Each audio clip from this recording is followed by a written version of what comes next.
You're listening to the My Simplified Life podcast, and this is episode number 113.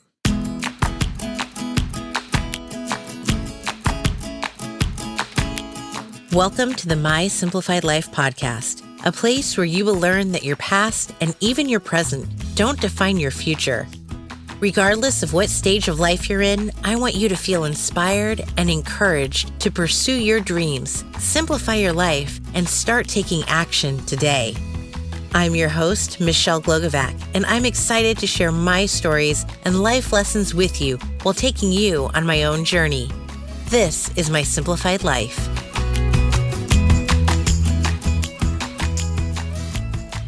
Hey friends, welcome back to another episode. I'm your host, Michelle Glogovac. I want to talk to you today about a topic that is uncomfortable for many, and yet it's a subject that we are hearing more and more about. I am talking about money. We all have some form of it. We're all working to make more of it, and yet it's also something that is pretty much off limits to discuss with each other. We don't openly share how much we make, how we make it, how we are saving or investing, our financial goals, and all of that fun stuff. So why don't we talk about it? Now, when I talk about quote unquote each other, I'm talking about chatting finances with other women. Today, I want to dig a bit deeper around the topic of money and share with you where my head is at with all of it. I'll warn you that I'm not going to share my exact numbers because I think a lot of factors go into what I might consider successful versus what you do. And that can include where you live in the country, if you have children, if you're a dual income household, and more. I'm not wanting to talk about money and making 6 figures or 7 figures or creating goals around certain money milestones. I want to share some of my journey with you, what I've learned along the way in my business, my mindset around money, and the questions I still have in regards to money. Now, my husband and I discuss finances, and you certainly should be discussing money matters with your spouse or partner. I'm a firm believer that you should know all that is going on with your household income and expenses. Don't leave any stone unturned. My father passed away when I was 7, and my mom literally didn't know how to write a check. Now, this was back in the 80s, so online banking wasn't a thing. For some reason, yes, I knew how to write a check and would go through the bills with her, writing checks, balancing the checkbook, marking bills as paid, reconciling the canceled check, because those were the days where the bank would mail you back the checks that had been withdrawn from your account each month. My neighbor lost her husband this past year, and a mom friend of mine lost hers as well. Neither of them were familiar with the finances of their households, so imagine this additional burden to have to carry and figure out when you've suddenly just lost your partner. On the flip side of this, I have a friend whose husband handled all of the finances, and suddenly she discovered they were filing bankruptcy because he ran up all of their credit cards and hadn't been paying the mortgage, yet he'd also given her an allowance for groceries each week. Ladies, I'm not sure what century some of us think this is, but you not only have a right to know where your money is, but you should be insisting on knowing where it is. Whether you think this is about trust or not, you should prepare yourself for whatever rainy day may be coming. Look, I'm not going to sit here and tell you that I write every single check in our house, but I do have the checkbook and online access to the accounts, and I take a look at all of that every week. I know how much the mortgage is since my name is on it, how much is coming in and going out, what savings there is, and all of that stuff. Having access should be the bare minimum for you. Now, if you're coming from the corporate world to becoming a business owner, you're in for some financial lessons that can have big implications on your bottom line. I made a very solid 6 figures when I was in the corporate world. I had benefits, I got bonuses, stock options, life was comfy. When I launched my business, I simply launched it without a thought about how much earning potential I really had. Taxes are different and need to be accounted for on a quarterly basis. Healthcare certainly isn't included, and not all months will bring in the same amount of income. My first recommendation is that you get yourself a great tax accountant who knows your financial situation better than you do. They're going to help you figure out not just how much you should pay for your quarterly tax payments, but also what kind of thresholds you should be aiming for. For example, once I started working for myself, my accountant told me not to look at going back to the corporate world unless I could make X amount of dollars in a corporate job. Anything less wouldn't make financial sense because of the write-offs and tax brackets. When you also start to see a profit, you should be considering a retirement plan. Your 401k travels with you, but you're going to need something more like a Roth IRA or the likes to keep saving because eventually you're going to want to retire. We all do.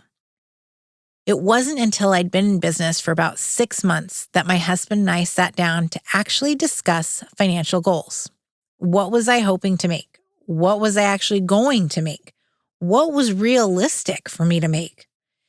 He threw out a number that was simply going to cover our mortgage, and I was more than okay with aiming for that.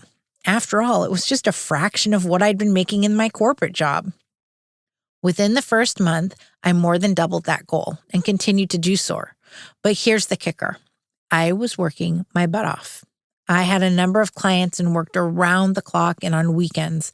I was exhausted, but I was making more money than what my goal was, so I figured this was a good thing. Then I did the unthinkable. I talked about money with a friend who just so happens to be a business coach. She knew the effort I was putting into each of my clients and the workload I put on myself. She also understood what it is exactly that I do and offer, and then she told me there's a large competitor of mine who was charging almost double what I was, and yet they were doing a fraction of the work that I did, but bringing in much more money. After I picked my jaw up off the ground, I said, screw that, and I increased my prices. I wasn't going to lower my standards by any means, but I was producing seriously good work, and I deserved to be compensated for that. I'd raised my prices in the past, and it was by like an inch, whereas this increase was more like a foot or more. But this time, I did it with confidence. I think we often look on social media at what competitors are posting, and all we see are the things like, I'm making 6 figures, and I'm amazing, look at me. And that really does us no good. It takes me back to my corporate days where we did a SWOT analysis, where you look at the strengths and weaknesses of your competitors, what opportunities you have, and what threats there are. This is a much more well-rounded way of researching the marketplace and looking at what your competitors are doing. It's also a great reminder to look at what works in your business and what sets you apart. Fast forward almost 6 months, and I have a handful of clients, but my revenue is 5 times what it was. Remember that you can offer something at a very low cost, but that you need to sell an exponential amount of whatever that offer is. Or you can increase your price and only need to sell to a handful of people. Keep in mind that the value of what you're selling needs to be in line with the cost you are selling it for. Listen, friends, I started my business with contracts that were for $100 a month and had a quote-unquote coach tell me that I might be able to raise my price someday to $250 a month. My value and worth was certainly not being recognized at that rate, and I'm glad that I saw that and there were others who saw it as well. You also need to keep in mind what your expenses are. I run a financially lean business. I'm not one to spend a lot of money on subscriptions if I don't need them. I also wasn't paying a virtual assistant until this year, but let me tell you that when you start to invest in other people, it pays you back. When you can outsource and delegate tasks that don't need your touch, you're then able to work on not only income-producing activities, but also on what you really love to do. As someone who loves to do everything myself, this was a hard lesson for me to grasp and put into practice. But now that I've done it, I'm brainstorming on what else I'd like to have my amazing VA take off my plate. Watch out, Tiffany. A big part of this is finding someone that you trust. It's not always easy and it takes time, But if you've already done the work yourself and have a process for the person to follow, then it becomes much easier to hand off and you'll know that it'll be done the way you'd like it to be. So now you're making more money, you're paying your bills, you've started a retirement account, and you're wondering what more you can do or should you do with your money. I made an investment in myself that won't come to fruition until the middle of 2022. In my interview with Emma Isaacs, she spoke about an annual trip she takes to Necker Island with Richard Branson being present among other thought leaders. In that interview, I told her I wanted to go someday. I was completely floored when this year I received an invitation to go on the trip.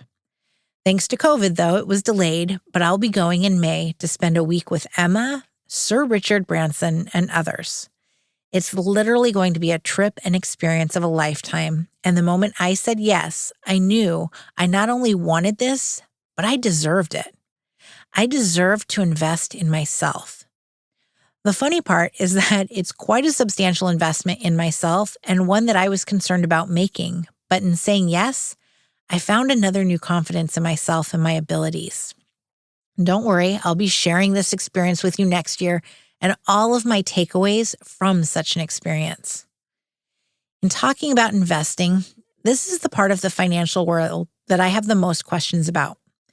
I'm not talking about where to invest your 401k or your IRA because, to be totally honest with you, I love the tools that Fidelity and the likes offer you based on your age, when you want to retire, your risk aversion, and all of that other good stuff. They basically do it for you. The investing that I want to learn more about is how to discover businesses that you want to invest in. I recently found Row House Publishing and their investment via Seed the Table. The minimum amount to invest is $300. And to be honest with you, I feel that's an incredible way to spend $300. It's a company that's making a difference. They're doing something that I believe in. And by investing that small amount, I know that I'm helping propel others forward in what they're doing. I want to find more companies like this and to make annual investments in other companies that are making a difference. Whether this is sound advice that I'm giving myself or not, I just really love this idea. Others that seem to think this is good advice are Rachel Rodgers in her book, Everyone Should Be a Millionaire, and Jane Finette, author of Unlocked, How Empowered Women Empower Women, whom you'll hear from in an upcoming episode. Women don't invest their money because it's not something that we are taught or we talk about. But when women do invest, we invest in things that mean something to us. We invest in each other. It can be a beautiful thing, and I envision a world in which we as women are launching successful businesses of our own and taking a fraction of what we make and investing it in the businesses of each other.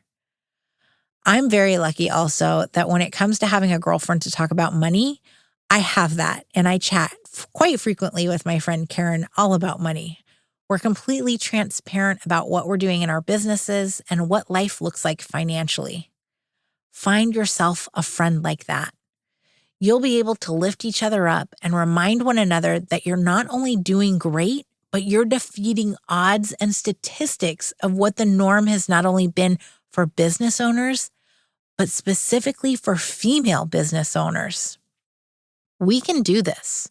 We can make money, invest it, save it, and make more of it. So let's keep moving forward. As Rachel Rodgers says, stop worrying about buying that latte from Starbucks because that's not what's going to break the bank, nor is it what's hindering you from making more money. Focus on your value. Demand your worth. Invest in yourself. Invest in others. And I promise you, we will see an incredible shift in front of all of us. A shift in which we are financially comfortable and much, much more. So until next week, my friends, don't be afraid of money or talking about it. Charge your worth and remember that you have the power to make more money.